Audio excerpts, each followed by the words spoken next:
65세가 넘으면 자연스럽게 나이가 들고 그저 시간만 흘러가는 거라고 생각하죠. 하지만 그게 전부라고 생각하시나요? 정말 그럴까요? 여러분, 65세 이후의 삶은 단순히 나이가 든다는 사실만으로 끝나지 않습니다. 실제로 지금부터 여러분의 나이와 수명은 여러분이 지금 무엇을 하느냐에 따라 치명적으로 달라질 수 있습니다. 여기서 중요한 건 건강관리, 운동, 반려동물과의 관계 같은 일상적인 것들만큼이나 여러분의 정신적 태도와 내면이 더욱 치명적인 영향을 미친다는 것. 여러분, 지금 이 순간에도 수명이 결정되고 있다는 걸 알고 계셨나요? 오늘부터, 내일부터 어떻게 살아갈지에 대한 선택이 수명을 좌우하는 결정적인 요소가 될 수 있다는 사실. 그동안 건강하게 나이 든다는 말만 듣고 지나친 사람들, 이제 더 이상 그런 방식으로 살아가면 후회가 끝이 없습니다. 20년, 30년 뒤를 대비하려면 더 이상 나이를 핑계로 살지 마세요. 65세 이후의 삶을 결정짓는 5가지 핵심 요소, 지금부터 그 충격적인 비밀을 파헤쳐 봅시다. 준비되셨나요? 이렇게 시청자들에게 경각심을 주고 강렬하게 다가가면 그들의 관심을 빠르게 끌 수 있을 것입니다. 단순한 정보 제공을 넘어 인생의 큰 변화를 일으킬 수 있다는 느낌을 줄 수 있어요. 구독, 좋아요 누르시면 시작하겠습니다. 첫 번째, 내 몸을 아끼는 습관, 나만의 건강법입니다. 65세 이후의 수명을 결정짓는 첫 번째 비결은 바로 내 몸을 아끼는 습관입니다. 나이 들면 그냥 아프겠지 하고 방치하면 후회는 나중에 옵니다. 나이를 먹을수록 그동안 내가 어떻게 몸을 관리했느냐가 단 1년의 차이를 만들 수 있다는 사실을 아시나요? 건강은 돈으로 살 수 없다는 말, 이제 더 이상 틀린 말이 아닙니다. 돈을 들여서라도 내 몸을 아끼는 습관을 들여야 합니다. 그동안 운동 미루셨죠? 나이가 들수록 가벼운 운동만 해도 체력에 엄청난 차이를 만들 수 있습니다. 하루 30분 걷기만으로도 심장병, 당뇨병 등 각종 질병을 예방할 수 있습니다. 그리고 식습관, 빵, 라면, 기름진 음식 계속 먹고 있나요? 그렇다면 당신의 수명은 확실히 단축될 수 있습니다. 먹는 것, 바로 이게 나이를 거꾸로 먹게 할 수 있는 중요한 열쇠입니다. 또한 스트레스 관리. 노년엔 아무것도 신경 쓰지 않으면 편할 거야 라고 생각할 수 있지만 사실 스트레스는 몸의 모든 시스템에 치명적입니다.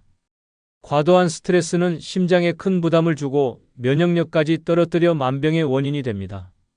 긍정적인 생각, 웃음, 마음의 여유는 수명을 연장하는 핵심적인 요소입니다. 결국 65세 이후에도 건강을 유지하고 싶은가? 그렇다면 몸에 투자해야 합니다. 내 몸이 그 어느 때보다 중요한 자산이라는 사실 잊지 마세요. 몸 관리 안 하는 노후는 불행한 노후를 만들어내는 지름길입니다. 두 번째, 정신 건강을 챙겨라. 마음의 평화가 수명을 좌우한다입니다. 65세 이후 우리가 꼭 챙겨야 하는 두 번째 비결은 바로 정신 건강입니다. 여러분, 정신 건강을 무시하고 살아간다면 결국 몸도 함께 망가진다는 사실 믿기 어려우시겠죠? 하지만 정신적인 스트레스가 몸에 미치는 영향은 생각보다 더 큽니다. 불안, 우울, 스트레스가 몸을 병들게 한다는 사실을 모르는 사람이 많습니다. 특히 나이가 들어가면서 마음의 상처가 더 커지고 그로 인한 스트레스가 몸에 치명적인 영향을 미친다는 점을 반드시 명심해야 합니다. 정신 건강의 가장 큰 적은 바로 고립입니다. 자녀들이 독립하고 친구들이 하나둘 떠나면 혼자만 남은 고독감은 더욱 깊어지죠. 사회적 연결이 끊어지면 우울증이 찾아올 확률이 급격히 증가합니다. 그리고 우울증은 결국 심장질환, 면역력 저하 등의 신체적 문제로 이어지기 때문에 정신적인 고립을 막는 것이 수명을 늘리는 중요한 요소입니다. 사람은 사회적 동물이기에 나이가 들어서도 친구, 가족, 지인들과의 지속적인 교류가 반드시 필요합니다. 가벼운 모임이나 동호회 활동을 통해 인간관계를 넓히고 새로운 사람들과의 소통을 이어가야 합니다. 정신 건강을 챙기려면 긍정적인 생각이 반드시 필요합니다. 나이가 들면 몸도 마음도 자연스럽게 퇴화한다는 생각은 위험합니다. 사실 나이는 숫자에 불과합니다. 긍정적인 사고방식을 가지고 새로운 일에 도전하고 자신을 사랑하며 목표를 가지고 살아가면 마음은 더욱 젊어지고 활기찬 에너지를 제공합니다. 또한 감사하는 마음을 가지는 것도 중요합니다. 감사는 마음을 편안하게 하고 스트레스를 줄이는 가장 간단하면서 강력한 방법입니다. 매일 감사 일기를 쓰거나 감사하는 마음을 표현하는 습관을 들이면 긍정적인 에너지가 넘쳐나고 신체의 면역력도 자연스럽게 강화됩니다. 또한 명상과 요가 같은 심신을 안정시키는 활동도 정신 건강에 큰 도움이 됩니다. 하루 10분이라도 마음의 평화를 찾는 시간이 중요합니다. 명상은 마음의 방황을 잠재우고 불필요한 스트레스를 해소하는 데 매우 효과적입니다. 몸과 마음을 함께 편안하게 만들어주는 활동들은 스트레스를 줄이고 내면의 안정을 찾는 데 도움을 줍니다. 몸이 건강하더라도 마음이 불안정하면 결국 건강에 나쁜 영향을 미친다는 사실을 기억해야 합니다. 마지막으로 정신 건강을 위해서는 긍정적인 사람들과 가까이 지내는 것도 중요합니다. 주변 사람들이 부정적이고 불평만 한다면 여러분의 마음은 쉽게 영향을 받습니다. 반면 긍정적인 에너지를 가진 사람들과 함께 시간을 보내면 자연스럽게 삶의 질이 올라가고 수명에도 긍정적인 영향을 미칩니다. 삶의 태도와 마음가짐이 수명을 좌우한다는 사실 절대 간과하지 마세요. 따라서 정신 건강을 챙기지 않으면 수명은 짧아지고 몸도 함께 망가지게 됩니다. 65세 이후에는 정신적인 안정이야말로 건강한 삶을 이어가는 가장 중요한 요소라는 사실을 꼭 기억하고 여러분의 마음을 다스리는 데 더 많은 에너지를 쏟아보세요. 그럼 여러분은 긴 노후를 행복하고 건강하게 보내게 될 것입니다. 세 번째, 꾸준한 운동, 몸은 오래 살아가려는 본능을 가진다입니다. 65세 이후 우리의 몸은 점점 더 약해지고 무기력해집니다. 이때 가장 중요한 비결은 바로 꾸준한 운동입니다. 운동을 해도 아무리 늦었어도 되겠지? 하고 생각하는 분들이 많지만 사실 나이가 들수록 운동이 더 중요합니다. 왜냐하면 나이가 들면 근육량이 자연스럽게 감소하고 관절의 유연성이 떨어지기 때문입니다. 그로 인해 활동량이 줄어들고 만성 질환에 시달리게 되는 경우가 많습니다. 그러나 꾸준한 운동을 통해 근육량을 유지하고 관절을 유연하게 유지하면 수명이 길어질 수 있습니다. 운동은 단순히 체중을 줄이는 것만이 아닙니다. 운동은 심장 건강에도 크게 영향을 미칩니다. 나이가 들어가면서 심장 기능이 점점 떨어지는데 규칙적인 운동을 하면 심혈관 건강이 좋아지고 혈액순환이 원활해집니다. 특히 걷기, 자전거 타기, 수영 같은 유산소 운동은 심장에 부담을 주지 않으면서 건강을 증진시키는 데 효과적입니다.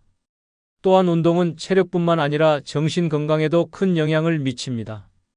운동을 할 때는 행복 호르몬인 엔도르핀이 분비되어 스트레스와 불안을 해소하고 기분을 좋게 만듭니다. 그래서 운동을 꾸준히 하면 노년기의 우울증과 불안감을 줄이는 데도 효과적입니다. 물론 운동이 모든 문제를 해결해 주지는 않습니다. 그러나 꾸준히 운동을 한다면 근육이 튼튼해지고 체중을 적절히 유지할 수 있으며 자기 몸에 대한 자신감도 생깁니다. 또한 활동적인 삶을 유지하며 독립적인 노후를 보낼 수 있는 기반이 됩니다. 운동을 안 하면 스스로 걷기도 힘들어지고 혼자서 일상적인 활동을 하는데 어려움을 겪게 되죠. 몸을 움직이지 않으면 결국 몸은 점점 더 퇴화하고 병을 부를 수밖에 없습니다. 그렇다면 운동을 시작할 때 무엇부터 해야 할까요? 우선 과격한 운동보다는 천천히 시작하는 게 중요합니다. 65세 이후에는 몸에 무리가 가지 않도록 가벼운 운동부터 시작하고 점차 강도를 높여가는 것이 좋습니다. 걷기, 스트레칭, 요가, 수영 같은 운동은 처음 시작하는 분들에게 좋습니다. 이런 운동들은 근육과 관절을 보호하면서도 체력을 기를 수 있습니다. 그리고 운동을 할 때 혼자 하기보다는 친구나 가족과 함께 하는 것도 큰 도움이 됩니다. 함께 운동하면 재미도 있고 서로 격려하면서 계속할 수 있는 힘이 생깁니다. 나이가 들수록 꾸준함이 가장 중요하다는 사실을 잊지 마세요. 오늘 하루 조금씩 시작한 운동이 여러분의 10년 후 건강을 좌우합니다. 작은 노력이 쌓여 큰 변화를 일으킨다는 사실을 믿고 꾸준히 운동을 시작해 보세요. 몸이 반응하고 건강이 변하는 놀라운 경험을 하게 될 것입니다. 네 번째는 정신적 유연성, 고집을 버리고 변화에 적응하라입니다. 65세 이후 많은 사람들이 변화에 대해 두려워합니다. 나이가 들수록 기존의 방식을 고수하려는 경향이 강해지죠. 하지만 사실 나이가 들수록 정신적 유연성이 더욱 중요합니다. 변화는 두려운 것이 아니라 삶을 더 풍요롭게 만드는 원동력입니다. 이 변화에 유연하게 적응할 수 있어야 노년의 삶이 건강하고 활기차게 유지될 수 있습니다. 정신적으로 유연하지 않으면 몸은 물론이고 마음도 굳어지기 시작합니다. 예를 들어 새로운 기술을 배우는 것이 싫어서 스마트폰이나 인터넷 사용을 거부한다면 점차 사회와의 연결이 끊어지고 정보의 흐름에서 뒤처지게 됩니다. 또 새로운 취미나 활동을 시도하지 않으면 지속적인 자극이 부족해 우울하거나 지루한 일상이 반복될 수 있습니다. 정신적으로 유연하게 대처하지 않으면 창의력도 떨어지고 고립되기 쉽습니다. 반면 정신적 유연성을 유지하면 변화에 잘 적응하고 새로운 기회를 놓치지 않게 됩니다. 예를 들어 디지털 기기에 대한 이해를 넓히고 온라인으로 친구와 소통하거나 새로운 취미를 배우면 일상이 더 풍요롭고 활기차게 변합니다. 기술적인 변화뿐만 아니라 사회적 변화에도 유연하게 대처할 수 있어 대인관계나 사회적 활동에서도 잘 적응할 수 있습니다. 또한 고집을 버리고 새로운 사고방식을 받아들이는 것은 정신 건강에도 좋습니다. 이건 내 스타일이 아니야 라고 고집 부리기보다 다양한 시각에서 세상을 바라보고 자기 고집을 버리면서 새로운 가능성에 열려 있을 때 그때야말로 정신적으로 건강하고 자유로운 노후를 보낼 수 있습니다. 지속적인 학습과 성장이 가능해지고 긍정적인 마인드가 만들어지면서 더 행복한 삶을 살 수 있습니다. 이렇게 정신적 유연성은 나이를 불문하고 누구에게나 중요한데 특히 65세 이후의 삶에서 더 중요한 이유는 나이가 들수록 변화에 저항하는 마음이 커지기 때문입니다. 예를 들어 늘어나는 건강 문제나 신체 변화에 대해 거부감이나 두려움이 생길 수 있습니다. 그러나 이를 받아들이고 긍정적인 사고방식을 유지하며 현실에 적응하려는 태도가 장수와 행복한 노후를 만들어갑니다. 그렇다면 정신적 유연성을 기르기 위해서는 어떻게 해야 할까요? 첫째, 새로운 것에 도전하는 용기를 가져야 합니다.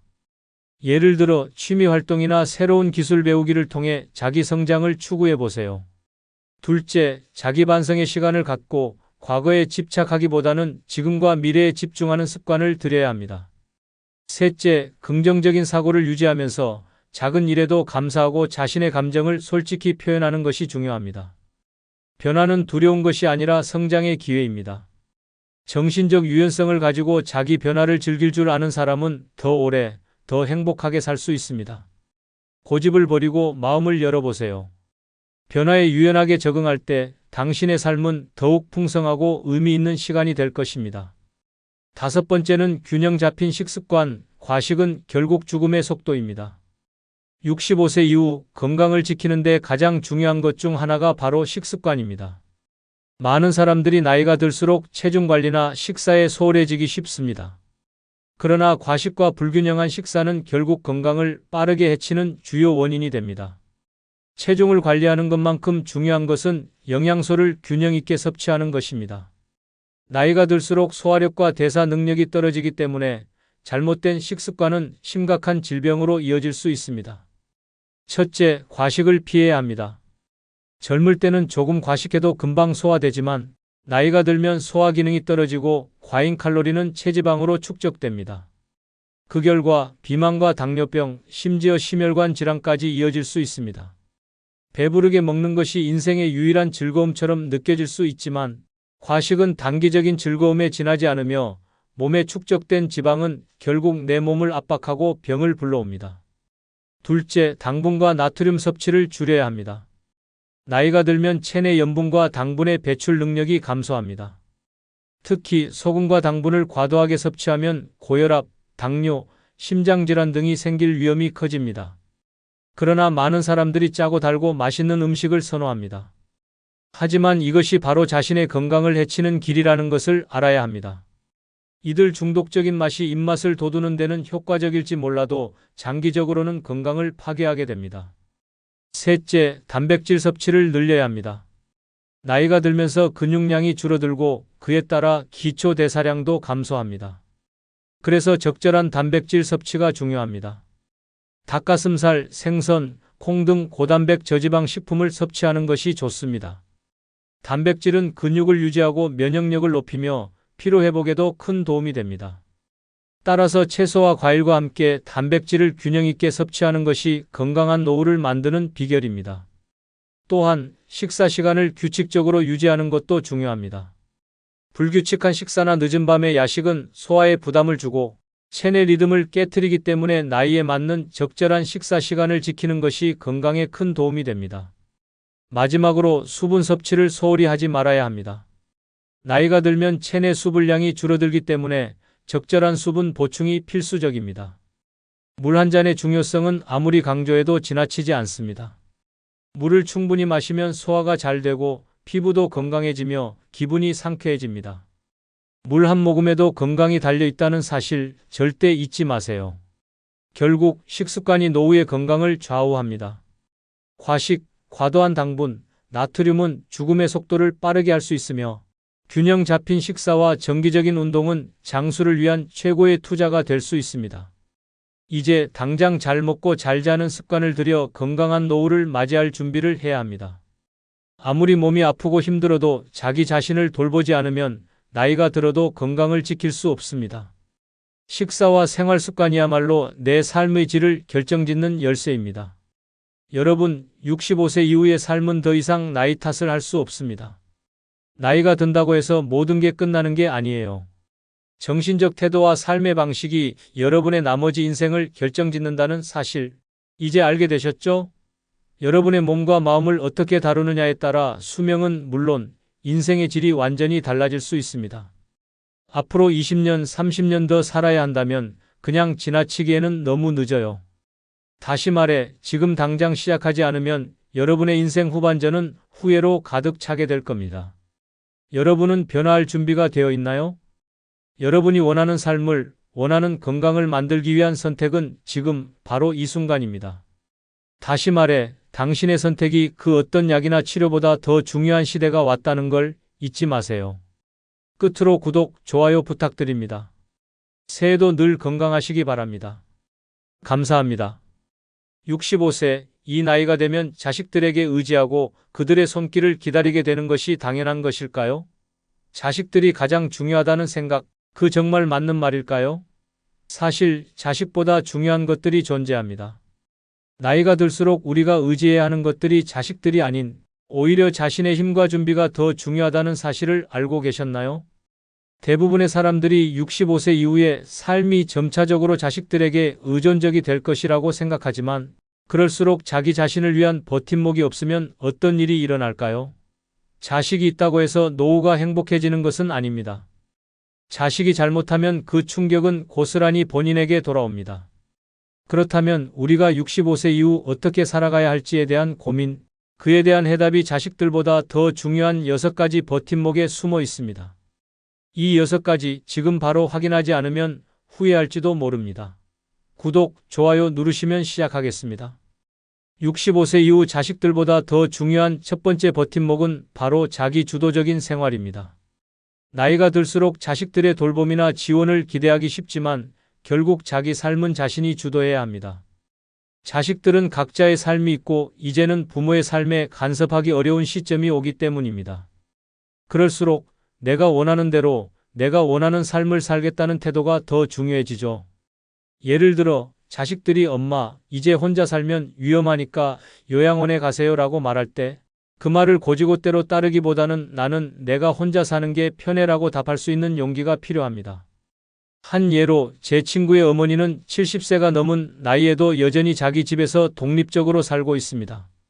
자식들이 엄마, 왜 이렇게 힘들게 혼자 사세요?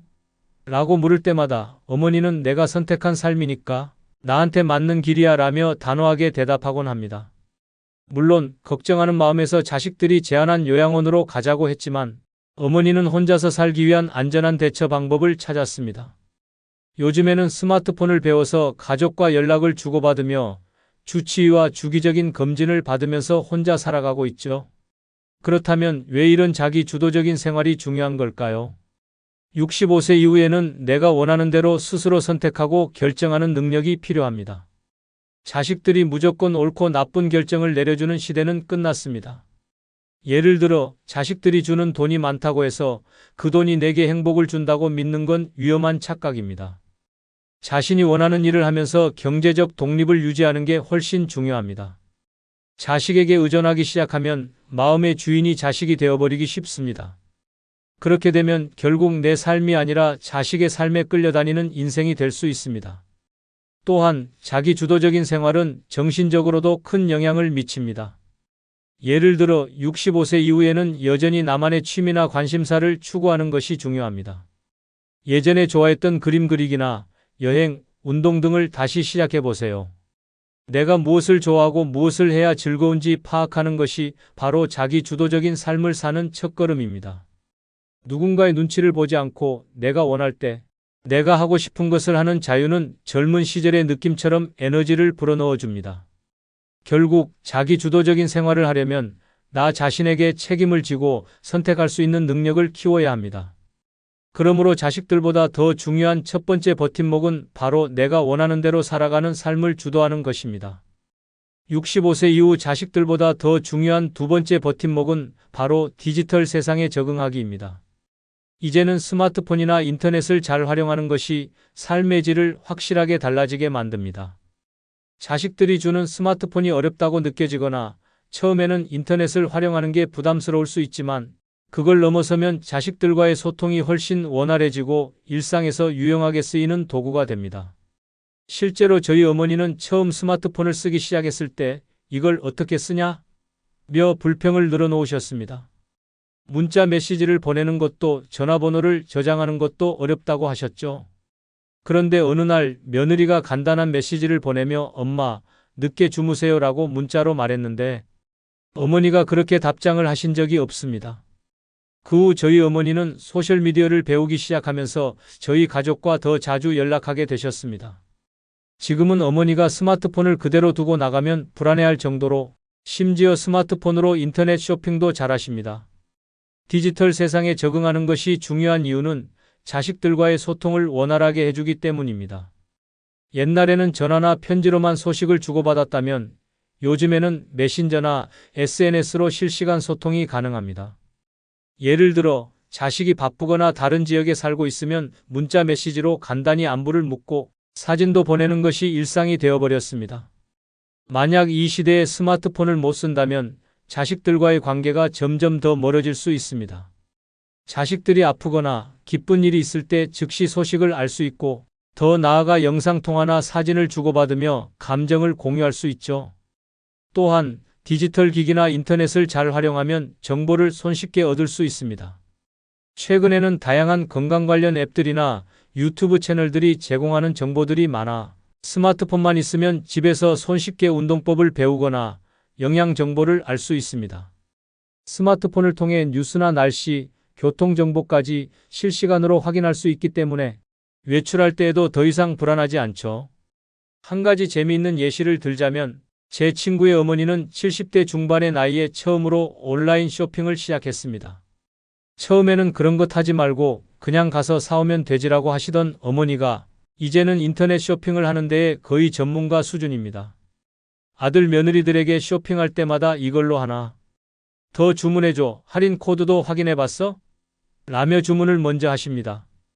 옛날에는 길게 걸어가서 백화점에 가야 했지만 이제는 손쉽게 클릭 한 번으로 원하는 물건을 집 앞에 받아볼 수 있습니다.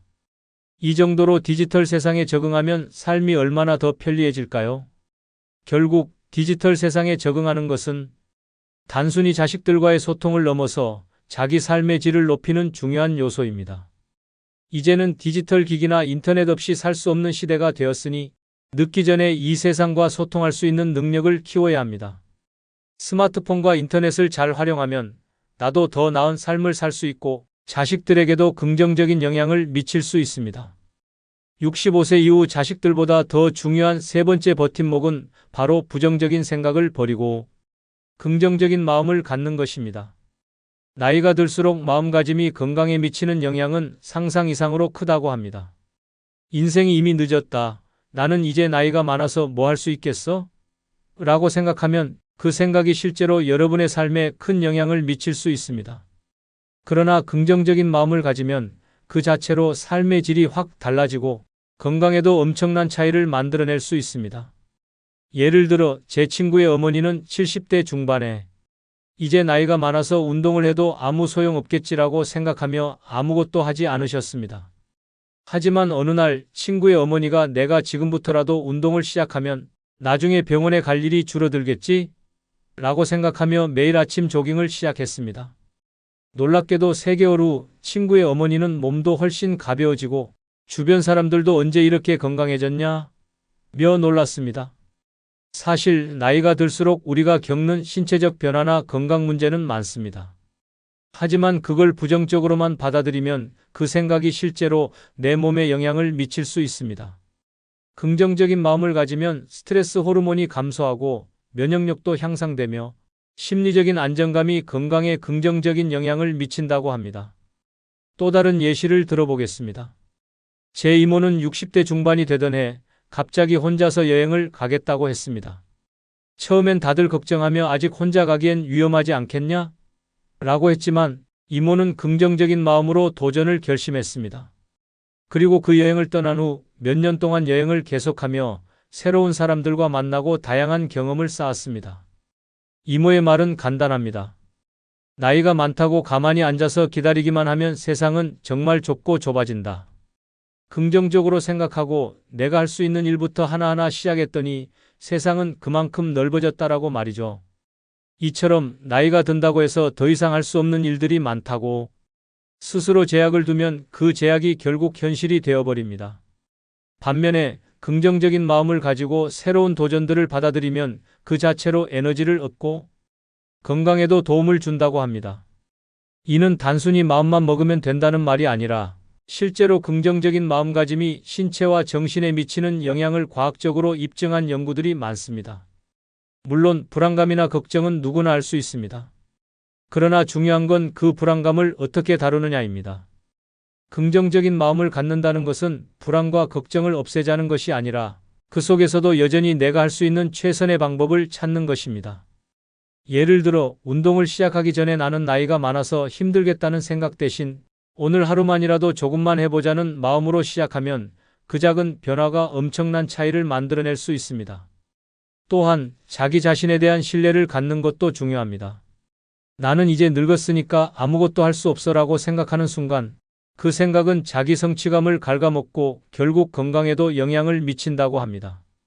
하지만 긍정적으로 아직 내가 할 수 있는 일이 있다고 생각하면 그 마음이 실제로 여러분을 더 건강하고 행복하게 만듭니다.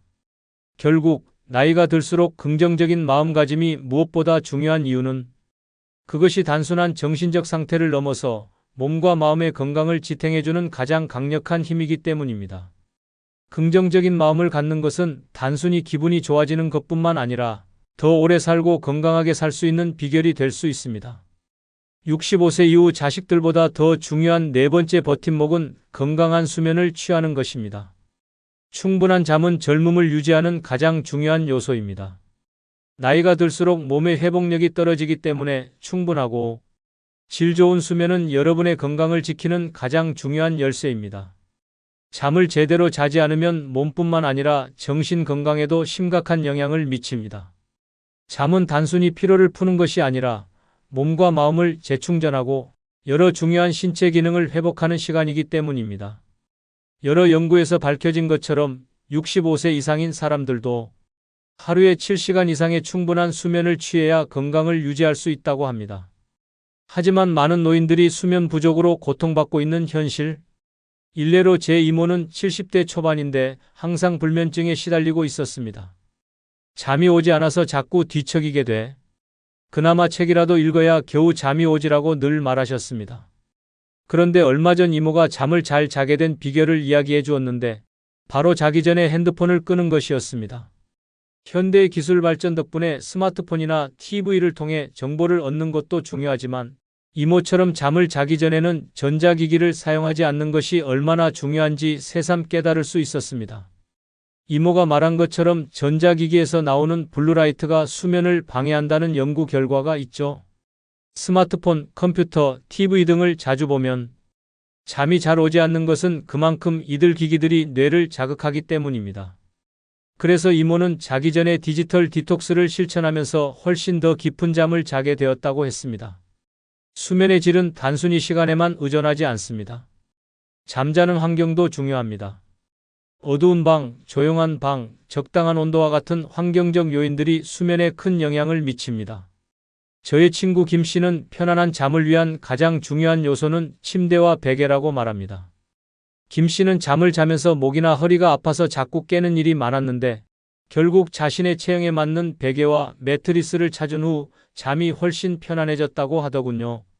그는 잠자리를 바꿔놓으니까 아침에 일어날 때 전혀 피곤하지 않다며 건강한 수면의 중요성을 강조했습니다.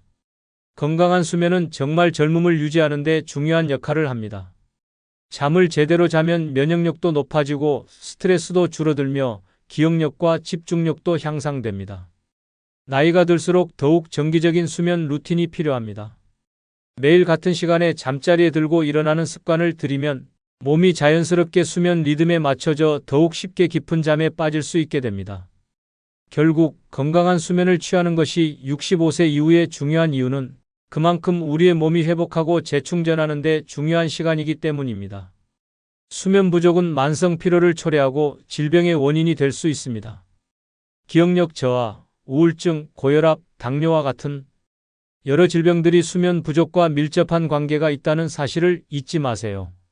그렇다면 이제 수면을 우선시하는 삶을 시작할 시간입니다. 65세 이후 자식들보다 더 중요한 5번째 버팀목은 남아있는 돈을 나를 위해 쓰는 것입니다.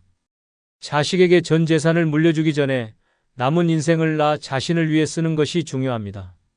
자식에게 다 퍼주고 자신은 손끝 하나 움직이지 않으며 늙어가는 인생을 그냥 보내는 것보다 자신의 행복과 건강을 위해 투자하는 것이 얼마나 중요한지를 알아야 합니다.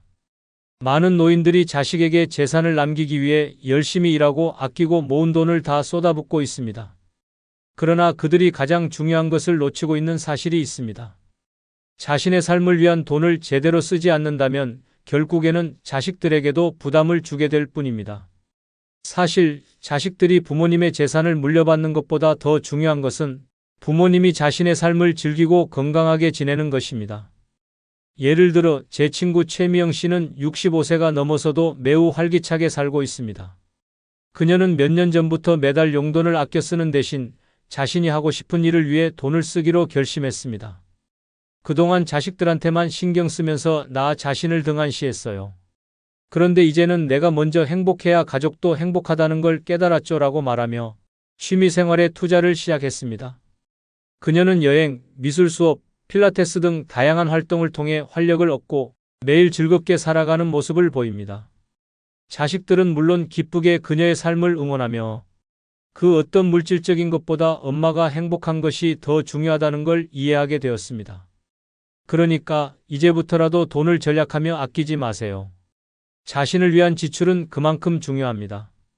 여행을 떠나고 배우고 즐기는 것은 단순한 취미가 아니라 정신적, 신체적 건강을 위한 투자입니다.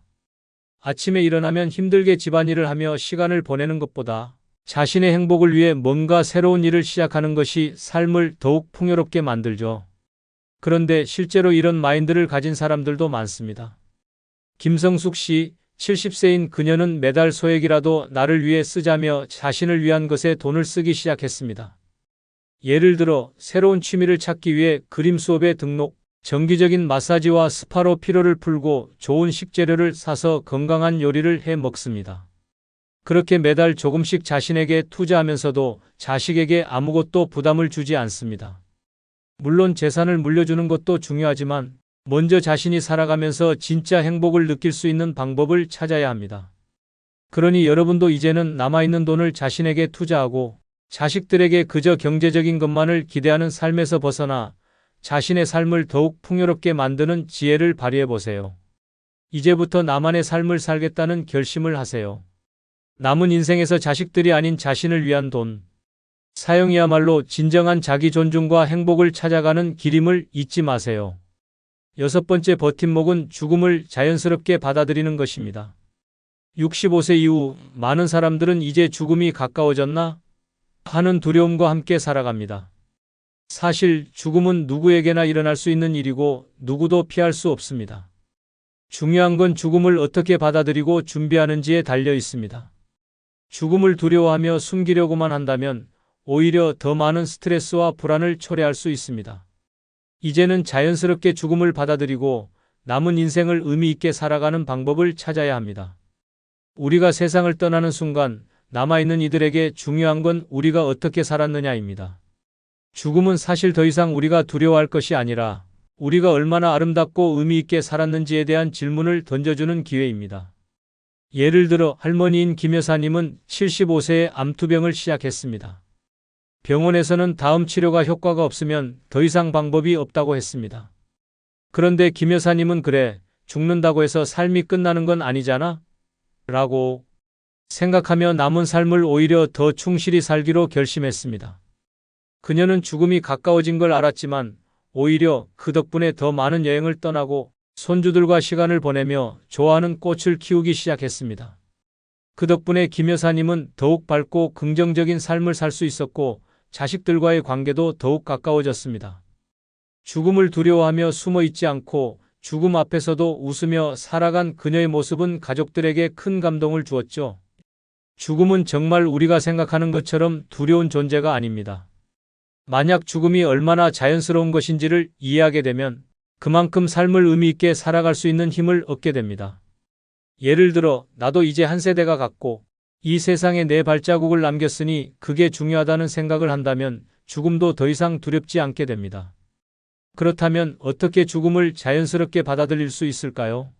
첫 번째는 죽음에 대해 이야기하는 것입니다. 많은 사람들은 죽음에 대해 이야기하는 걸 불편해하지만 오히려 죽음에 대해 열어놓고 대화하는 것이 두려움을 줄여줍니다. 가족들이나 친구들과의 대화를 통해 언젠가는 떠날 때가 올 것이라는 사실을 인정하고 그 시간을 준비하는 마음가짐을 갖는 것이 중요합니다. 또한 자신의 유언이나 인생의 마무리에 대해 미리 생각해두는 것도 큰 도움이 됩니다. 죽음은 두려운 것이 아니라 삶을 어떻게 마무리할지 고민하게 만들어주는 소중한 기회라고 생각해 보세요. 또한 매일매일을 감사하게 살아가세요. 지금 이 순간을 놓치지 말고 매일 감사하며 살아가는 것이 죽음을 자연스럽게 받아들이는 데 큰 도움이 됩니다. 작은 일상 속에서 감사함을 느끼고 지금 당장 할 수 있는 것들을 하나씩 실천하세요. 어떤 작은 목표를 세우고 이루어가는 것만으로도 삶의 끝자락에 이르렀을 때 나는 정말 열심히 살아왔다는 자부심을 가질 수 있습니다. 자, 이제 죽음을 두려워하지 말고 살아있는 동안 의미 있는 삶을 만들어 가세요. 남은 시간이 얼마나 될지 모르지만 지금 이 순간이 가장 중요한 순간임을 잊지 마세요. 죽음을 자연스럽게 받아들이면 더 이상 두려운 존재가 아니라 우리에게 주어진 시간 동안 더 많은 것을 배우고 사랑하고 경험할 기회를 주는 선물과도 같습니다. 결국 자식들이 우리의 가장 중요한 버팀목일 것이라는 생각은 착각에 불과했습니다. 65세 이후 우리가 진정으로 의지해야 할 것은 바로 자기 주도적인 삶을 살아가는 힘, 디지털 시대에 적응할 수 있는 능력, 긍정적인 마인드를 유지하는 자세, 건강을 위한 자기 관리입니다. 자식들이 없더라도 이런 버팀목이 있다면 두려울 것이 없습니다. 여러분, 나이가 들수록 자식들이 의지해야 할 유일한 존재는 바로 자신입니다. 이 6가지 버팀목을 가지고 자식들의 도움이 없어도 당당히 살아갈 수 있는 힘을 가지세요. 여러분의 행복과 노후는 그 누구도 아닌 자기 자신에게 달려 있습니다. 65세 이후 자식보다 더 중요한 6가지 버팀목을 기억하고 새로운 삶을 시작하십시오. 그럼 후회 없는 인생을 살아갈 수 있습니다. 마지막으로 구독, 좋아요 한 번 더 부탁드립니다. 늘 건강하시기 바랍니다. 부모와 자식 간에는 모든 것을 솔직히 말해야 한다고들 합니다. 하지만 여러분, 정말 모든 진실이 가족의 평화를 가져올까요? 사실 자식에게 절대 말해서는 안 되는 비밀이 있습니다. 진실은 때로 치명적인 독이 될 수 있다는 말처럼 이 비밀들이 밝혀지는 순간 단단했던 가족의 유대가 한순간에 무너질 수도 있습니다. 아무리 가까운 가족이라도 절대 입 밖에 내어선 안 되는 금기의 영역이 존재합니다. 생각해 보세요. 부모님의 재산 분배 계획이 자식들 귀에 들어갔다고 상상해 보세요. 왜 형이 더 많이 받아요? 라는 불만과 질투가 터지면서 그간의 형제에는 산산조각이 나고 말 것입니다. 더 심각한 건 부모님의 건강 상태를 자식들에게 모두 털어놓았을 때입니다. 자식들은 걱정하기는커녕 부모님도 오래 못 사시겠구나라는 속셈으로 재산 문제를 따지기 시작할지도 모릅니다. 침묵은 때로 가장 강력한 대답이다. 이명언처럼 말하지 않는 것이 가장 현명한 선택일 때가 있습니다. 진실을 모두 드러내는 것이 항상 옳은 것은 아닙니다. 오히려 말을 아껴야 가족의 평화를 지킬 수 있는 경우도 많습니다. 재산, 건강, 그리고 자식들의 관계를 건드리는 비밀들은 특히 조심해야 합니다. 자, 지금부터 자식에게 죽어도 말하면 안 되는 5가지 비밀을 하나씩 밝혀봅시다. 여러분은 이 중 몇 가지를 잘 지키고 계신가요? 혹시 이미 실수로 말해버린 것은 없는지 함께 확인해 보시죠. 먼저 구독, 좋아요 버튼을 눌러주세요. 첫 번째는 특정 자식의 배우자에 대한 생각은 절대 말해서는 안 되는 비밀 중 하나입니다. 부모라면 누구나 자식의 배우자에 대해 이런저런 생각이 들기 마련입니다. 우리 아들 더 좋은 사람 만날 수 있었는데, 또는 우리 딸이 이런 사람과 결혼하다니 같은 말은 마음속에 늘 맴돌죠. 하지만 여러분, 그 생각을 말로 내뱉는 순간 평화롭던 가족관계는 끝없는 갈등의 소용돌이로 빠져들게 됩니다. 한번 이런 상황을 상상해 보세요. 그 며느리 말이야, 왜 이렇게 게으른 거야? 도대체 가정교육을 어떻게 받았길래 명절 음식도 제대로 못하니? 시어머니가 한마디 하면 그 얘기는 며느리 귀에 들어가고 며느리는 울면서 남편에게 말합니다. 당신 엄마가 나 싫어하는 거 알아? 나도 이 결혼 진짜 후회돼. 결국 이 말은 자식의 입을 통해 다시 부모에게 전달되고 가족 간의 갈등은 폭발합니다. 또 한 가지 사례를 들어볼까요? 친구의 어머니는 아들의 결혼식 당일 새로 들어온 며느리에게 대놓고 이렇게 말했다고 합니다. 우리 아들, 너 아니었으면 훨씬 더 좋은 집안의 딸과 결혼했을 텐데. 이 말에 며느리는 눈물을 흘리며 결혼식 내내 어색한 미소를 지었고 이후로 시댁과는 거리를 두기 시작했습니다. 이런 사소한 말 한마디가 얼마나 큰 상처를 남길 수 있는지 우리는 종종 간과합니다. 말은 한번 내뱉으면 되돌릴 수 없다. 누군가의 말처럼 자식의 배우자에 대한 생각은 그들의 결혼 생활뿐만 아니라 부모와 자식 간의 관계에도 심각한 균열을 가져옵니다. 배우자는 자식의 선택입니다. 그 선택을 존중하지 않는 태도는 자식에게는 부모가 자신의 삶을 인정하지 않는다는 메시지로 받아들여질 수 있습니다. 더 나아가 배우자에 대한 부정적인 의견은 자식의 귀를 통해 배우자에게 그대로 전달되어 더 큰 갈등을 초래하게 됩니다. 한편 이런 말을 마음에 담아두는 것도 쉽지 않다는 걸 이해합니다. 그래서 이런 상황을 슬기롭게 대처하는 방법을 제안합니다. 예를 들어 아들의 배우자가 마음에 들지 않을 때 속으로 그래, 저 사람도 누군가의 소중한 자식이지. 내 눈에는 부족해 보여도 우리 아들이 사랑하니까 결혼했을 거야. 라고 스스로를 설득하는 겁니다. 그리고 절대 자식에게 배우자에 대한 부정적인 의견을 드러내지 않기로 마음먹어야 합니다. 가장 현명한 부모는 입을 다무는 부모입니다. 자식의 결혼 생활에 직접적으로 개입하려 하거나 배우자에 대한 비난을 서슴없이 내뱉는 순간 그 관계는 되돌릴 수 없는 손상을 입게 됩니다. 특히 부모의 말 한마디는 자식에게 큰 영향을 미치기 때문에 가벼운 농담처럼 던진 말도 심각한 오해로 이어질 수 있습니다. 그러니 기억하세요. 자식의 배우자에 대한 의견은 철저히 마음속에만 담아두고 절대 말로 내뱉지 마세요. 아들아, 딸아, 내가 행복하면 나도 행복하다는 마음으로 그들의 선택을 존중하고 믿어주는 것이야말로 부모가 할 수 있는 최고의 사랑입니다. 배우자에 대한 불만을 억누르는 일, 그것이 가족 간의 평화를 지키는 지름길입니다. 두 번째 비밀은 부부 사이에 있었던 비밀스러운 일입니다. 결혼 생활을 하다 보면 부부만이 알고 있는 은밀한 일들이 생기기 마련입니다. 하지만 이 비밀들이 자식들에게까지 알려지는 순간 가족의 평화는 한순간에 산산조각이 날 수 있습니다. 특히 부부끼리만 알았어야 할 과거의 문제는 자식들에게 충격과 실망을 줄 뿐만 아니라 가족 간의 신뢰를 완전히 무너뜨릴 위험이 있습니다. 예를 들어 한 어머니는 젊은 시절 부부 싸움 중 남편과 크게 다퉜던 이야기를 자식들에게 농담처럼 이야기했습니다. 너희 아빠랑 한때 서로 이혼하겠다고 문서까지 썼었어. 자식들은 처음에는 웃었지만 그 이야기가 점점 확대되면서 우리 부모님이 정말 사랑해서 결혼한 게 맞아? 라는 의문을 갖게 되었습니다. 부모가 믿어왔던 완벽한 부부의 모습이 무너지는 순간 자식들의 마음속에는 불신과 실망감이 자리 잡게 됩니다. 또 다른 사례로 한 아버지가 자식들에게 농담처럼 말했습니다. 사실 너희 엄마랑 사귀기 전에 다른 사람과 약혼한 적이 있었어. 이 사실을 들은 자식들은 충격을 받았고 어머니는 자존심의 상처를 입었습니다. 한순간에 재미로 꺼낸 비밀이 가족 내에서 씻기 어려운 감정의 골을 만들게 된 것입니다.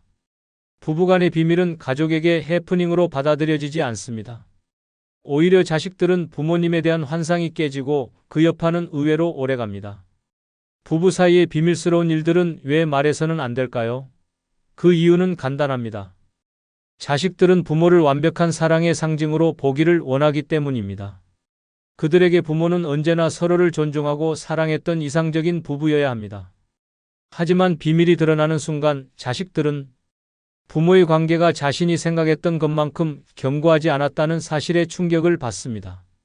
더 나아가 부모님의 과거 실수나 부부간의 갈등을 자신과 연결짓기도 합니다. 우리 가족이 이렇게 된 게 부모님 때문인가? 라는 생각으로 이어질 수 있는 것이죠. 특히 부부간의 감정적인 문제나 과거의 갈등은 시간이 흘러 자연스레 봉합된 경우가 많습니다. 하지만 자식들은 그런 과거를 제대로 이해하지 못하고 현재 부모님의 관계를 의심하거나 판단하려 할 가능성이 큽니다.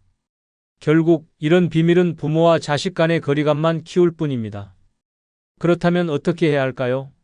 부부 사이의 비밀스러운 일들은 부부만의 이야기로 남겨두어야 합니다. 자식들이 알 필요도 이해할 필요도 없습니다. 부부의 이야기를 공유하는 순간 자식들은 부모님의 관계를 자신이 평가하려는 오류를 범하게 됩니다. 이로 인해 오히려 가족 간의 긴장감과 불안이 커질 수 있습니다. 결론적으로 부부간의 비밀은 그들만의 것이어야 합니다. 어떤 일이 있었든 그것이 현재의 행복을 해치지 않는다면 굳이 자식들에게 말할 필요가 없습니다. 부부는 부부끼리만 공유해야 할 비밀이 있다는 원칙을 꼭 기억하세요. 부모님이 서로를 존중하는 모습은 자식들에게 가장 큰 가르침이 될 것입니다. 말하지 않는 사랑이 때로는 가족의 평화를 지키는 최고의 방법입니다. 세 번째 비밀은 특정 자식에게 몰래 금전적 도움을 준 사실입니다. 부모라면 누구나 자식들의 사정을 보며 마음이 약해지기 마련입니다. 특히 자식들 중 누군가가 경제적으로 어렵거나 힘든 상황에 처해 있다면 도와주고 싶은 마음이 드는 건 당연한 일입니다. 하지만 여러분, 그 도움을 다른 자식들에게 알리기라도 한다면 그 순간 가족의 평화는 끝장날 수 있습니다.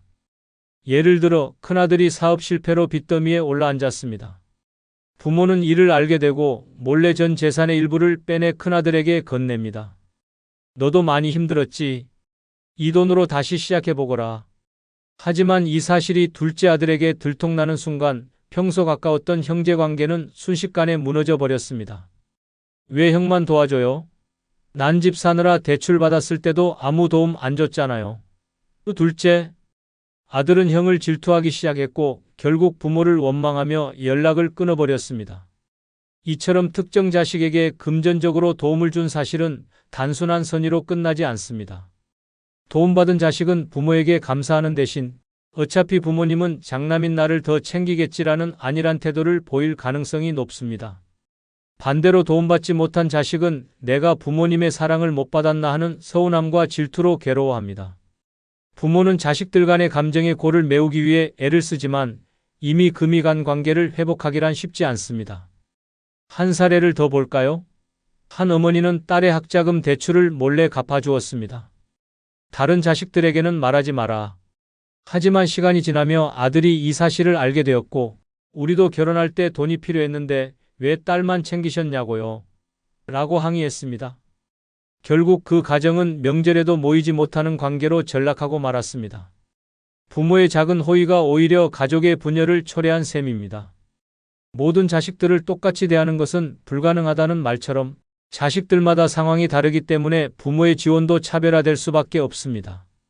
그러나 중요한 점은 특정 자식에게 준 금전적 도움은 철저히 비밀로 유지해야 한다는 것입니다. 이 사실이 드러나는 순간 자식들 간의 신뢰는 산산조각 나고 부모와 자식 간의 관계도 회복할 수 없게 됩니다. 그렇다면 이런 상황을 어떻게 피할 수 있을까요? 첫째, 자식 모두가 있는 자리에서 도움에 대한 기준을 명확히 세우는 것입니다. 모두가 같은 기준으로 도움을 받을 수 있다는 원칙을 정하면 갈등을 줄일 수 있습니다. 둘째, 경제적으로 힘든 자식을 돕고 싶다면 금전적 지원 대신 조언이나 자립할 수 있는 기회를 주는 것이 더 바람직합니다. 마지막으로 자식들의 사랑은 돈으로 살 수 없다는 점을 기억해야 합니다. 특정 자식을 도와주고 싶은 마음이 들더라도 그로 인해 다른 자식들에게 상처를 주는 결과를 초래해서는 안 됩니다. 금전적 도움은 부모의 권리이지만 자식 간의 관계와 가족의 평화는 그보다 더 소중하다는 것을 잊지 마세요. 부모의 작은 비밀이 가족의 큰 갈등으로 번질 수 있습니다. 특정 자식에게 금전적 도움을 준 사실은 끝까지 비밀로 간직하거나 아예 처음부터 공평하게 도움을 주는 것이 현명한 선택입니다.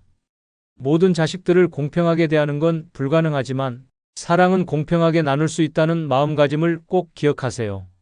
네 번째 비밀은 본인의 건강 상태와 병력 사항입니다. 부모가 나이가 들면 자식들에게 가장 먼저 걱정되는 건 건강 문제일 겁니다. 하지만 여러분, 자식들에게 자신의 건강 상태를 낱낱이 털어놓는 것이 정말 현명한 선택일까요? 그 순간부터 자식들의 태도는 미묘하게 달라질 수 있습니다. 부모의 건강 상태가 심각할수록 자식들의 머릿속에는 자연스레 우리 집 재산은 어떻게 되지? 누가 더 부모를 돌볼까? 같은 계산이 시작되곤 합니다. 한 예로 박 씨는 몇 년 전 암 진단을 받았지만 자식들에게는 건강하다는 말만 반복하며 자신을 철저히 관리했습니다.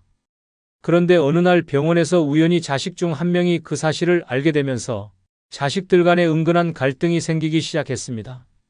왜 우리한테 말 안 했어요?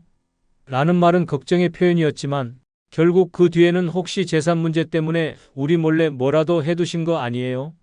라는 의심이 숨어 있었습니다.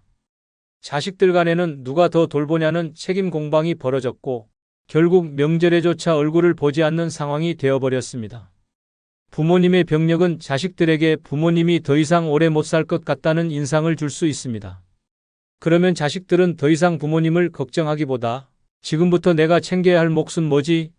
라고 생각할 가능성이 큽니다. 더 나아가 부모님의 병세가 심각할수록 자식들은 오히려 거리를 두기도 합니다. 내가 이렇게 바쁜데 부모님을 돌볼 여유가 없다며 돌봄을 서로 미루거나 심지어 병간호의 책임을 떠넘기기도 합니다. 또 다른 사례를 볼까요? 김 여사는 자식들에게 고혈압과 당뇨를 오래 앓고 있다는 사실을 알렸습니다. 자식들은 처음에는 엄마, 우리 이제 더 자주 찾아뵐게요 라며 위로했지만 시간이 지나면서 방문 횟수는 줄어들었고 오히려 전화로 엄마, 약은 잘 챙겨 드세요? 라는 말만 남긴 채 멀어지는 경우가 많아졌습니다. 이런 상황은 부모에게는 더 큰 상처를 남깁니다. 자식들의 무관심과 현실적인 태도는 부모가 결국 혼자구나라는 사실을 깨닫게 만드는 순간이 됩니다. 부모님의 건강 상태는 자식들에게 걱정거리를 남기고 싶지 않다는 이유로 비밀로 해야 할 뿐만 아니라 자신을 위한 선택이기도 합니다. 자신의 건강 문제를 스스로 잘 관리하고 필요하다면 전문가와 상담하며 준비하는 것이 훨씬 더 현명한 방법입니다. 자식들에게 병력을 알리는 대신 나는 괜찮으니 걱정 말아라는 말 한마디로 오히려 자식들에게 심리적 안정을 주는 것이 중요합니다. 더불어 자신의 건강 상태를 자식들에게 공개하면 그들은 부모의 결정을 존중하지 않고 지나치게 개입하려 들기도 합니다. 엄마, 그 병원 말고 여기로 가요. 이 약 먹지 말고 다른 걸 드세요. 라며 부모의 판단을 무시하거나 부담을 줄 수 있습니다. 이런 상황은 오히려 부모의 자율성을 해치고 가족 간 갈등을 유발할 가능성이 높습니다. 결론적으로 본인의 건강 상태와 병력 사항은 자식들과의 관계에서 매우 민감한 주제입니다. 모든 걸 말하지 않아도 괜찮습니다. 오히려 필요한 순간까지 숨기고 철저히 준비하며 남은 시간을 잘 활용하는 것이 현명합니다. 건강은 부모 스스로의 책임이자 선택입니다. 이 비밀을 지킴으로써 부모와 자식 간의 관계는 더욱 단단해지고 평화롭게 유지될 수 있습니다. 말하지 않아야 지킬 수 있는 비밀도 있다는 사실을 꼭 기억하세요. 다섯 번째 비밀은 부모님의 재산 분배 계획입니다. 부모님의 재산이란 자식들에게는 종종 물려받을 몫으로 여겨집니다. 이 때문에 재산 분배 계획이 자식들 귀에 들어가는 순간 그동안의 가족 화목은 단 한순간에 박살날 수 있습니다. 특히 누구에게 얼마를 줄지에 대한 계획이 알려지면 자식들은 그 순간부터 가족이 아닌 경쟁자로 돌변하게 됩니다. 왜 형이 더 많이 받아? 나는 우리 집에서 제일 힘들게 살았는데 엄마 아빠는 왜 날 더 챙기지 않아요? 이런 말들이 가족 간의 전쟁을 시작하게 만드는 도화선이 됩니다. 한 사례를 들어볼까요? 친구의 어머니는 자신의 재산 대부분을 큰아들에게 물려주기로 이미 마음을 정했습니다. 이유는 간단했습니다. 큰아들이 부모님을 가장 자주 찾아오고 금전적으로도 도움을 주었기 때문이었죠. 하지만 이 사실이 작은아들에게 들통나면서 작은아들은 평생 형만 편애하더니 결국 돈도 형한테 다 주는 거냐고 폭발했습니다. 그 후로 두 형제는 명절에도 얼굴을 보지 않았고 부모님은 두 아들 사이에서 소갈이를 하며 남은 노년을 외롭게 보내야 했습니다. 부모님의 작은 선택이 큰 가족 간의 균열을 초래한 셈입니다. 더 큰 문제는 자식들이 부모님의 재산 계획을 알게 되면 생존 계산에 들어간다는 겁니다. 예를 들어 부모님의 건강 상태가 나빠지면 자식들은 그제야 부모님 곁으로 몰려듭니다. 하지만 이건 애정 어린 관심이 아니라 상속에 대한 계산 때문입니다. 부모님이 병상에 누워 계실 때도 자식들 간에는 누가 더 많이 받나라는 보이지 않는 신경전이 벌어집니다. 결국 부모님은 이게 다 내 탓인가 하며 죄책감 속에서 여생을 보내야 합니다. 재산 분배 계획은 절대 자식들에게 공개적으로 드러내선 안 됩니다. 이 비밀은 철저히 부모님의 마음속에만 간직해야 합니다. 만약 유언장이나 증여 계획이 있다면 전문가와 상의해 법적으로 안전하게 작성해 두는 것이 가장 현명한 방법입니다. 그리고 자식들에게는 모두 공평하게 처리할 예정이니 걱정하지 마라는 단순하고 모호한 대답을 해주는 것이 좋습니다. 이 모함이야말로 가족 간의 갈등을 최소화할 수 있는 가장 강력한 무기입니다.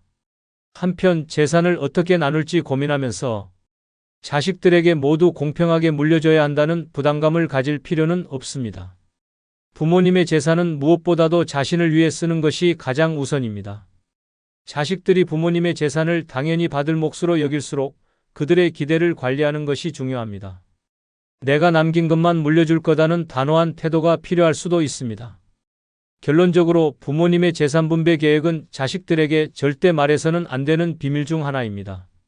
말하는 순간 가족 간의 사랑은 금전적인 계산으로 변질되고 불화의 씨앗이 될 가능성이 큽니다. 재산은 부모님의 선택이고 그 선택은 비밀로 간직할 때만 진정한 의미를 가질 수 있습니다. 가족의 평화를 원한다면 재산 분배 계획은 끝까지 부모님만의 비밀로 남겨야 합니다. 자식들에게 모든 진실을 털어놓는 것이 꼭 옳은 일은 아닙니다. 위의 5가지는 한마디로 가족 간의 지뢰밭을 터뜨릴 수 있는 폭탄과도 같습니다. 아무리 진심이라도 진실이 항상 가족을 하나로 묶어주는 것은 아닙니다. 가족의 화목을 유지하려면 차라리 침묵이 가장 강력한 무기가 될 수 있습니다. 가족을 지키기 위해선 비밀도 필요하다. 부모와 자식 사이의 완벽한 솔직함은 때로 독이 될 수 있습니다. 끝까지 지켜야 할 비밀을 간직하고 그 비밀이 가족 간의 유대를 깨뜨리는 대신 보호막이 되어줄 수 있도록 현명하게 선택하세요. 가족 간의 평화는 말하지 않는 지혜에서 시작됩니다. 끝으로 구독, 좋아요 눌러주시면 더 좋은 영상으로 보답하겠습니다. 늘 건강하십시오. 오래 사는 사람들의 비결 정말 단순합니다. 그런데 왜 이렇게 어렵게 느껴질까요? 사실 우리가 알고 있는 대부분의 건강 비법은 그냥 흘려듣고 지나치는 경우가 많습니다. 그런데 여러분 정말 오래 살고 싶다면 지금부터 하는 행동 하나하나가 수명을 결정짓는다는 사실을 알고 계셨나요? 65세 이후 매일같이 찾아오는 피로감, 점점 무뎌지는 기억력, 그리고 작아지는 체력. 이런 변화들을 나이 드니까 당연하지라고 생각하셨나요?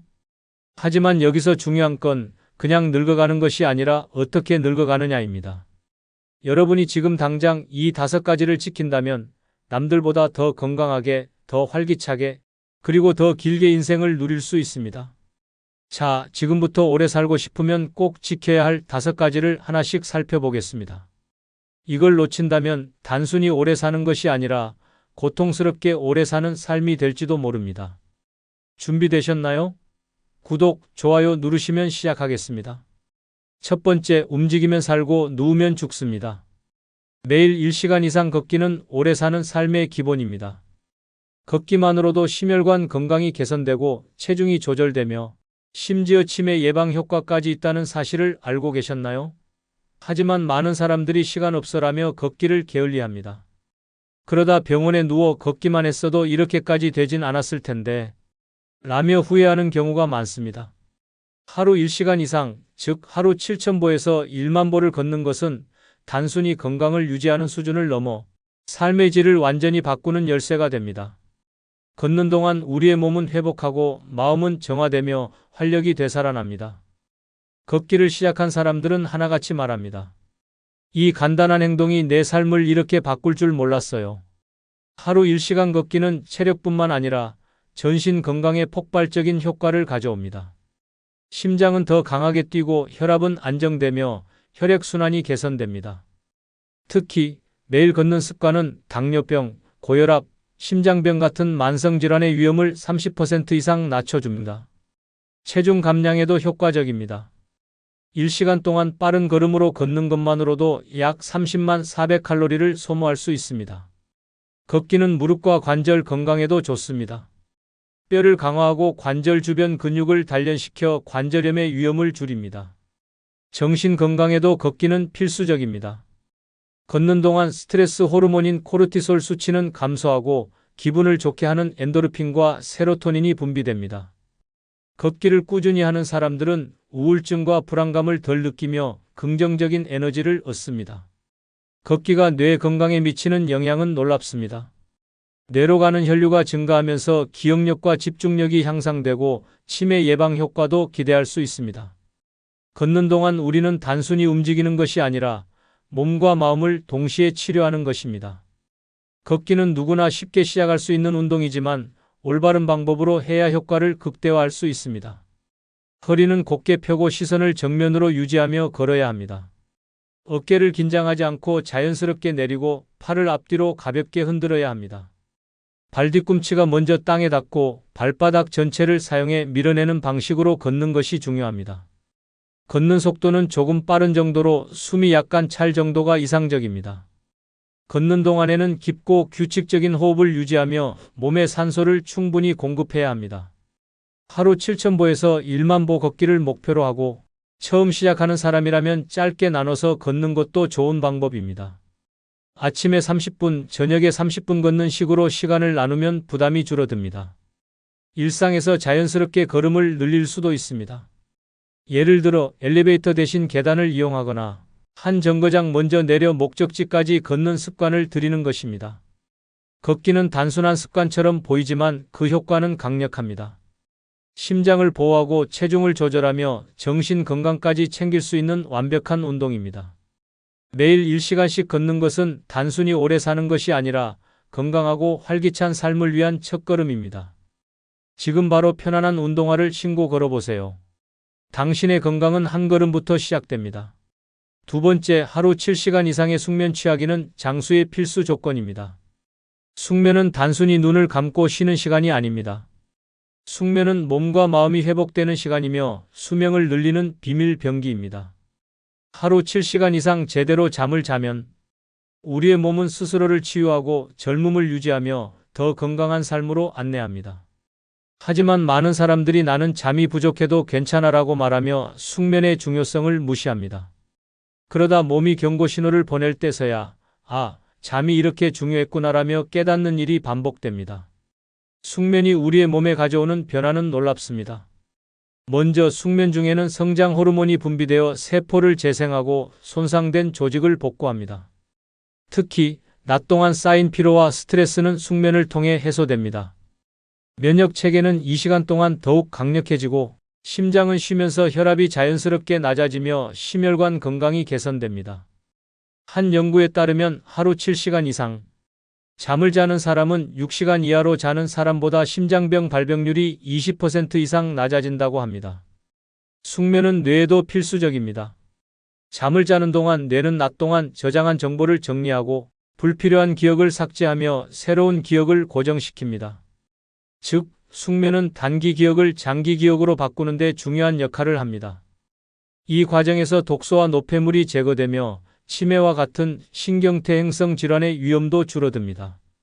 잠은 뇌의 청소 시간이다라는 말이 괜히 나온 게 아닙니다. 숙면이 피부에도 미치는 영향은 실로 대단합니다. 뷰티 슬립이라는 말처럼 잠을 잘 자는 사람은 피부톤이 맑고 주름이 덜 생깁니다. 피부 세포가 재생되는 시간은 숙면 중에 집중적으로 이루어지기 때문입니다. 하루 7시간 이상 숙면을 취한 사람은 그렇지 않은 사람보다 노화 속도가 더딘 것으로 나타났습니다. 숙면은 단순히 건강을 지키는 것을 넘어 젊음을 유지하는 열쇠이기도 합니다. 하지만 숙면이 부족하면 어떤 일이 벌어질까요? 잠이 부족한 상태에서는 스트레스 호르몬인 코르티솔이 과다 분비되며 혈압과 혈당 수치가 올라갑니다. 만성적인 수면 부족은 심혈관 질환, 당뇨병, 비만, 심지어 암 발병률까지 높이는 것으로 알려져 있습니다. 또한 수면 부족은 뇌의 해마 기능을 손상시켜 기억력 감퇴와 치매 위험을 높입니다. 예를 들어 한 50대 남성은 나는 밤에 45시간만 자도 괜찮다며 수면을 줄여가며 일했습니다. 하지만 시간이 지나면서 고혈압, 당뇨, 심한 피로감을 겪으며 병원을 찾았고 의사는 수면 부족이 문제의 원인이라는 진단을 내렸습니다. 그는 이후 하루 7시간 이상 잠을 자는 습관을 들였고 피로감은 물론 건강 수치도 놀라울 정도로 개선되었습니다. 잠을 제대로 자니까 내 몸이 다시 젊어진 것 같아요 라는 말로 그 효과를 증명했습니다. 숙면을 위해서는 일정한 수면 패턴을 유지하고 잠들기 전에 전자기기를 멀리하며 침실 환경을 어둡고 조용하게 만드는 것이 중요합니다. 또한 잠들기 전에 가벼운 스트레칭이나 따뜻한 차를 마시는 것도 도움이 됩니다. 숙면은 작은 습관의 변화로 시작할 수 있으며 그 변화가 당신의 삶을 완전히 바꿀 것입니다. 하루 7시간 이상의 숙면은 단순한 권장이 아니라 오래 살고 싶다면 반드시 지켜야 할 약속입니다. 오늘 밤부터 이 약속을 시작하세요. 당신의 몸과 마음이 활력을 되찾고 더 건강하고 행복한 삶으로 이어질 것입니다. 잠을 잘 자는 사람만이 더 오래, 더 활기차게 살 수 있습니다. 세 번째, 두뇌 활동에 도움되는 퍼즐이나 독서는 수명을 늘리는 지름길입니다. 나이가 들수록 우리의 몸뿐만 아니라 뇌도 점점 느려지고 퇴화합니다. 하지만 이 과정을 막거나 늦출 수 있는 강력한 비법이 있습니다. 그것은 바로 두뇌 활동에 도움되는 퍼즐과 독서입니다. 퍼즐이나 독서는 단순한 취미 활동이 아니라 뇌를 자극해 활력을 불어넣는 최고의 두뇌 운동입니다. 퍼즐을 맞추거나 책을 읽는 행위는 우리의 뇌를 활발하게 작동시킵니다. 퍼즐을 풀 때 우리는 문제를 해결하기 위해 논리적 사고와 분석 능력을 사용하며 이 과정에서 뉴런 간의 연결이 강화됩니다. 마치 뇌의 근육을 단련하는 것처럼 퍼즐은 우리의 기억력을 높이고 문제 해결 능력을 발전시킵니다. 특히 치매 예방 연구에 따르면 퍼즐과 같은 사고 활동에 꾸준히 참여한 사람들은 그렇지 않은 사람들보다 치매 발병률이 30% 이상 낮아진 것으로 나타났습니다. 독서는 또 다른 강력한 두뇌 운동입니다. 책을 읽을 때 우리는 단어를 이해하고 문맥을 추론하며 이야기 속 정보를 머릿속에서 재구성합니다. 이 과정은 우리의 기억력을 강화하고 사고력을 높이며 공감 능력을 키웁니다. 독서는 스트레스를 줄이는데도 탁월합니다. 단 6분 동안 독서를 하면 스트레스가 60%까지 감소한다는 연구 결과도 있습니다. 독서와 퍼즐은 몸의 피로를 푸는 것뿐만 아니라 우리의 정신적 건강을 지키는 데도 필수적입니다. 예를 들어 김 씨는 은퇴 후 무료함과 무기력함을 느끼기 시작했습니다. TV만 보며 시간을 보내던 그는 기억력이 점점 떨어지고 자주 깜빡이는 자신을 발견했습니다. 그러던 중 지인의 추천으로 퍼즐 맞추기와 소설 읽기를 시작했습니다. 처음엔 어려웠지만 점점 그의 뇌가 깨어나는 느낌을 받았습니다. 단어를 이해하고 줄거리를 따라가는 과정이 내 머리를 맑게 해줬어요. 김 씨는 그 후로 퍼즐과 독서를 일상에 녹이며 전보다 활력 넘치는 삶을 살게 되었습니다. 두뇌 활동은 단순히 뇌만을 건강하게 만드는 것이 아닙니다. 우리의 몸에도 큰 영향을 미칩니다. 뇌가 활성화되면 스트레스가 줄어들고 심박수와 혈압이 안정되며 면역 체계가 강화됩니다. 또한 두뇌 활동은 우리를 더 행복하게 만듭니다. 책 한 권을 다 읽거나 어려운 퍼즐을 풀었을 때 느끼는 성취감과 자신감은 삶의 질을 높이는 핵심 요소입니다. 두뇌 활동을 시작하는 방법은 간단합니다. 매일 10분만이라도 책을 읽거나 간단한 퍼즐을 풀어보세요. 교차 퍼즐, 수도쿠, 추리소설 등 무엇이든 좋습니다. 중요한 것은 꾸준히 하는 것입니다. 두뇌를 자극하는 작은 습관이 쌓이면 큰 변화를 가져옵니다. 뇌는 쓰면 쓸수록 젊어진다는 말처럼 퍼즐과 독서는 당신의 뇌를 새롭게 만드는 최고의 도구입니다. 두뇌를 건강하게 유지하면 몸도 따라 좋아지고 삶의 질도 함께 높아집니다. 지금 당장 책 한 권을 펴거나 퍼즐 한 장을 펼쳐보세요. 그 작은 시작이 당신의 수명을 늘리는 첫걸음이 될 것입니다. 네 번째, 고기를 줄이고 채소와 과일 섭취 늘리기는 건강과 수명을 늘리는 가장 효과적인 변화입니다. 고기를 줄이고 채소와 과일 섭취를 늘리는 것, 단순한 식습관 변화가 아닙니다. 이것은 당신의 몸을 새롭게 만드는 혁명적인 선택입니다. 많은 사람들이 고기를 주식처럼 먹으며 단백질이 필요하잖아라고 말합니다. 맞습니다. 단백질은 중요합니다. 하지만 과도한 육류 섭취는 우리 몸에 예상치 못한 문제를 가져올 수 있습니다. 반면 채소와 과일은 몸속 세포를 젊고 건강하게 유지시키는 자연의 선물입니다. 육류를 과하게 섭취하면 혈액 속에 포화지방과 콜레스테롤이 쌓이면서 심혈관 질환, 고혈압, 비만, 당뇨병 같은 질병의 위험이 높아집니다. 특히 붉은 고기는 대장암 발병률을 높이는 것으로 잘 알려져 있습니다. 한 연구에서는 매일 붉은 고기를 100지 이상 섭취하는 사람의 대장암 위험이 17% 증가한다고 밝혔습니다. 고기 섭취를 줄이는 것은 단순히 살을 빼는 일이 아니라 몸속 위험 요소를 줄이는 일입니다. 반대로 채소와 과일은 우리 몸의 방패막이 역할을 합니다. 채소와 과일에는 비타민, 미네랄, 항산화제가 풍부하게 들어 있습니다. 이 영양소들은 세포 손상을 막고 염증을 줄이며 암세포의 성장을 억제하는 데 도움을 줍니다. 또한 채소와 과일은 식이섬유가 풍부해 소화를 돕고 혈당을 안정시키며 체중 조절에도 탁월한 효과를 발휘합니다. 하루에 채소와 과일을 5회 이상 섭취하는 사람들은 심혈관 질환으로 사망할 위험이 30% 이상 낮아진다는 연구 결과도 있습니다. 예를 들어 50대의 박 씨는 평생 고기를 좋아하며 살았습니다. 삼겹살에 소주 한 잔은 그의 스트레스를 푸는 유일한 낙이었습니다. 그러나 건강검진에서 고혈압과 고지혈증 진단을 받으며 이대로 가면 심장마비가 올 수도 있다는 의사의 경고를 들었습니다. 박 씨는 그제야 식습관을 바꾸기로 결심하고 채소와 과일을 식단의 중심으로 두기 시작했습니다. 몇 달 후 그의 혈압과 콜레스테롤 수치는 정상으로 돌아왔고 몸도 가벼워졌습니다. 박 씨는 말합니다. 채소와 과일이 내 몸을 살렸어요. 채소와 과일은 단순히 건강을 유지하는 데 그치지 않습니다. 젊음을 유지하는 비결이기도 합니다. 항산화제가 풍부한 블루베리, 비타민C가 가득한 브로콜리, 면역력을 높이는 시금치 같은 채소와 과일은 피부를 맑게 하고 노화 속도를 늦추며 몸속의 독소를 제거하는 데 효과적입니다. 그렇다면 어떻게 시작해야 할까요? 하루에 한 끼만이라도 고기를 줄이고 채소 중심의 식사를 실천해 보세요. 예를 들어 삼겹살 대신 구운 가지를 선택하거나 스테이크 대신 신선한 샐러드를 곁들여 보세요. 아침에는 간단한 과일 스무디를 만들어도 좋습니다. 중요한 건 작은 변화를 꾸준히 실천하는 것입니다.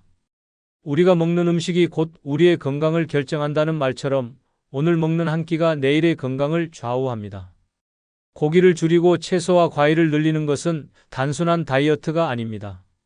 이것은 몸의 세포를 되살리고 병을 예방하며 오래도록 건강하게 사는 지름길입니다.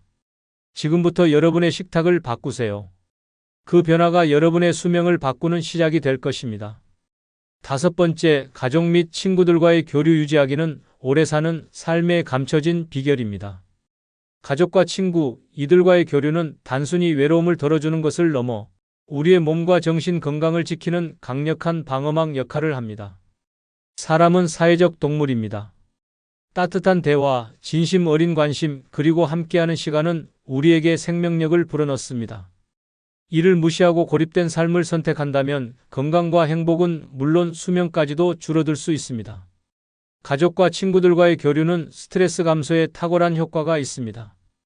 연구에 따르면 정기적으로 가족이나 친구와 소통하는 사람들은 스트레스 호르몬인 코르티솔 수치가 낮아집니다. 스트레스는 고혈압, 심장병, 당뇨와 같은 만성 질환의 주요 원인입니다. 반대로 사랑하는 사람들과의 교류는 이러한 질환의 위험을 줄이고 몸을 더욱 건강하게 만듭니다. 단순히 이야기를 나누는 것만으로도 우리는 더 오래 살 준비를 하는 셈입니다. 정신적인 측면에서도 가족 및 친구들과의 교류는 치매와 우울증 예방에 효과적입니다. 뇌는 계속 사용해야 건강을 유지합니다. 대화와 교류를 통해 우리는 기억력과 사고력을 유지할 수 있습니다.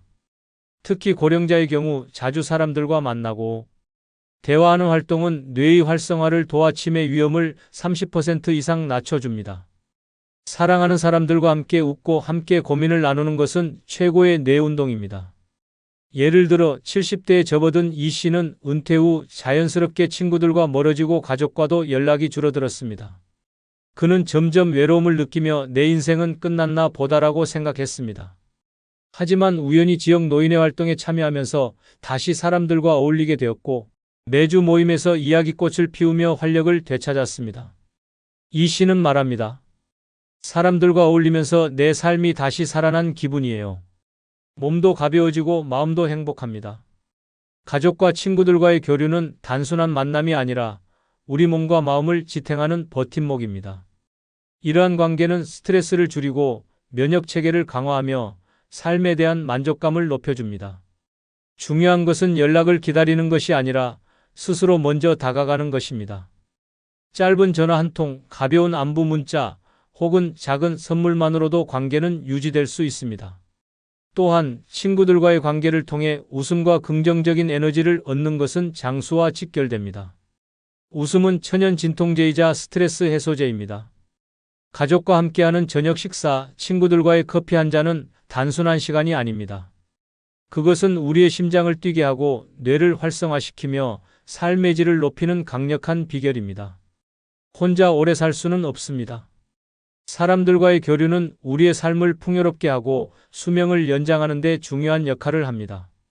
지금 당장 전화기를 들고 가족과 친구에게 연락하세요. 그 짧은 대화가 여러분의 인생을 길고 건강하게 만들어줄 시작이 될 것입니다. 사람이 가장 좋은 약이라는 말 진리입니다.